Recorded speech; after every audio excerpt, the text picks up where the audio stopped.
Inspector سوچان سے کسی قسم کی مدد لینے کی کوشش کرے گا، لیکن گزشتہ رات کاٹیج میں انسپیکٹر سوچان کی باتوں سے میں نے اندازہ لگایا تھا کہ وہ ماسٹر سوچان کا احترام تو کرتا تھا، لیکن اسے اپنے فرائض منصبی کا بھی احساس تھا۔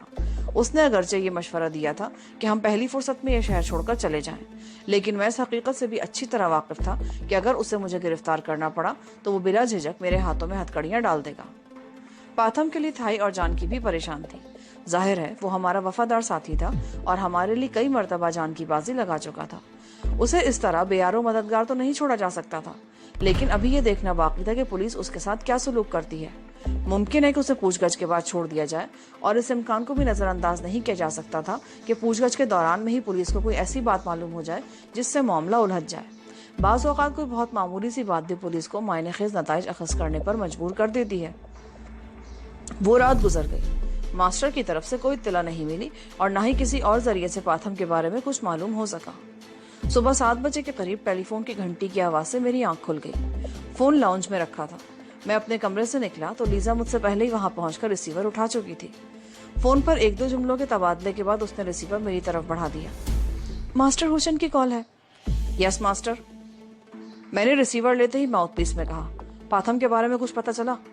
ہاں، لیکن معاملہ کافی گمبھیر ہو گیا لٹل ماسٹر۔ کیا مطلب؟ ذرا تفصیل سے بتائیے گا ماسٹر۔ جس گاڑی میں تم لوگوں نے سامی کی لاش پھینکی تھی وہ کس کی تھی؟ وہ کسی کمپنی کی گاڑی تھی، میں نے کہا اور اس گاڑی کے بارے میں تفصیل سے بتانے لگا۔ پاتھم نے بتایا تھا کہ وہ کمپنی عرصہ پہلے ختم ہو چکی ہے، گاڑی کی نمبر پلیٹ بھی بدلی ہوئی ہے اور اب اس گاڑی کے ذریعے پتہ نہیں لگایا جا سکتا کہ وہ کس کے استعمال میں تھی۔ پر معاملہ کیا ہے ماسٹر؟ اس گاڑی کا یہاں کیا ذکر؟ میں نے کہا تھا نا، یہاں کی پولیس بہت تیزی سے کام کر رہی ہے۔ پولیس نے پاتھم کو محض پوچھ گچھ کے لیے گیسٹ ہاؤس سے اٹھایا تھا۔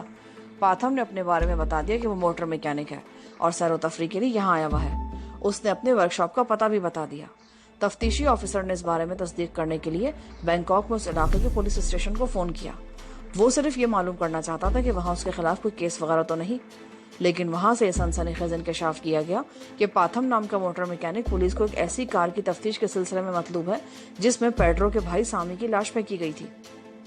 میں نے کہا تھا نا، پولیس بعض اوقات کسی بہت معمولی سی بات سے بھی بڑے سے بڑے نتیجہ اخذ کر لیتی ہے۔ بینکاک کی پولیس نے بڑی محنت سے اس گاڑی کے بارے میں معلوم کر لیا تھا کہ وہ دراصل کس کی ملکیت تھی اور ان دنوں کس کے استعمال میں تھی۔ بینکاک پولیس نے سرسری سے انداز میں پاتھم کے اسسٹنٹ سے اس کے بارے میں پوچھا تاکہ اسے کسی قسم کا شبہ نہ ہو سکے۔ اسسٹنٹ نے بتایا کہ پاتھم سیر و تفریح کے لیے دوستوں کے ساتھ شہر سے باہر گیا ہوا ہے۔ بینکاک پولیس ورک شاپ کی نگرانی کر رہی ہے تاکہ پاتھم کے واپس آتے اسے بے خبری میں گرفتار کر لیا جائے، اور میرا خیال ہے پاتھم جب سے یہاں آیا ہے اس نے اپنے اسسٹنٹ سے بھی فون پر رابطہ نہیں کیا، ورنہ اسے پولیس انکوائری کے بارے میں پتہ چل جاتا۔ میرے دماغ میں آندھیاں سی چل رہی تھیں اور پورے جسم میں سنسنی کی لہریں دوڑ رہی تھیں۔ پاتھم اس خوش فہمی میں مبتلا تھا کہ اس گاڑی کے بارے میں معلوم نہیں کیا جا سکتا، اور اس حقیقت کو اس وقت میں بھی بھول گیا تھا کہ پولیس جب دیانتداری سے کام کرتی ہے تو گڑے مردے بھی اکھاڑ دیتی ہے، اور پھر وہ معاملہ تو پیڈرو کے بھائی کے قتل کا تھا جس کی وجہ سے بینکاک میں شدید ہنگامے ہو رہے تھے اور کئی بے گناہ مارے گئے تھے۔ بینکاک پولیس نے سامی کے قتل کے الزام میں نامعلوم قاتلوں کے خلاف رپورٹ درج کی تھی اور مہاراج کی وجہ سے FIR میں میرا نام نہیں آیا تھا، لیکن اب معاملہ ایک نیا رخ اختیار کر گیا تھا۔ میرے اور پاتھم کے درمیان تعلق تلاش کرنے میں پولیس کو اب زیادہ دشواری پیش نہیں آئے گی۔ ماسٹر، معاملہ تو واقعی گمبھیر ہو گیا ہے۔ اگر پاتھم اس کیس میں پھنس گیا تو مزید گڑبڑ ہوگی۔ پاتھم کو اس طرح بے یار و مددگار نہیں چھوڑا جا سکتا۔ میں سمجھ رہا ہوں کہ تم کہنا کیا چاہتے ہو، لیکن مسئلہ یہ ہے کہ پاتھم کے بارے میں ہم بالکل نہیں جانتے کہ اسے کہاں رکھا گیا ہے۔ میں سمجھا نہیں ماسٹر۔ اس گاڑی سے پاتھم کے تعلق کے انکشاف کے بعد پاتھم کو کسی خفیہ مقام پر منتقل کر دیا گیا ہے۔ اس کی بہت سی وجوہات ہیں۔ پہلی بات تو یہ کہ اس گاڑی سے پیڈرو کے بھائی کی لاش ملی تھی، اور پیڈرو تک یہ خبر پہنچنے میں زیادہ دیر نہیں لگے گی کہ پاتھم پکڑا گیا ہے۔ ہو سکتا ہے وہ یہاں پہنچ جائے۔ پولیس کو یہ شبہ بھی ہے کہ سامی تمہارے ہاتھوں قتل ہوا تھا، اور جب لاش پیراڈائز کے کمپاؤنڈ میں ڈالی گئی تو اس وقت بھی تم اس کی گاڑی میں موجود تھے، اور یہاں کی پولیس جانتی ہے تم اس وقت کنچن بوری میں ہو۔ اس لیے حفظ ما تقدم کے طور پر پاتھم کو کسی خفیہ مقام پر منتقل کر دیا گیا ہے جہاں اس سے پوچھ گچھ کی جائے گی، اور اس کے بعد اسے بینکاک پولیس کے حوالے کر دیا جائے گا۔ لیکن ماسٹر، کیا پاتھم کو بے یار و مددگار چھوڑا جا سکتا ہے؟ بالکل نہیں۔ تفتیش کے دوران اگر پولیس نے پاتھم سے تمہارا تعلق قائم کر لیا تو مہاراج کا وہ منصوبہ متاثر ہونے کا خطرہ بڑھ جائے گا جس کے لیے تمہیں تیار کیا جا رہا ہے۔ کیسا منصوبہ؟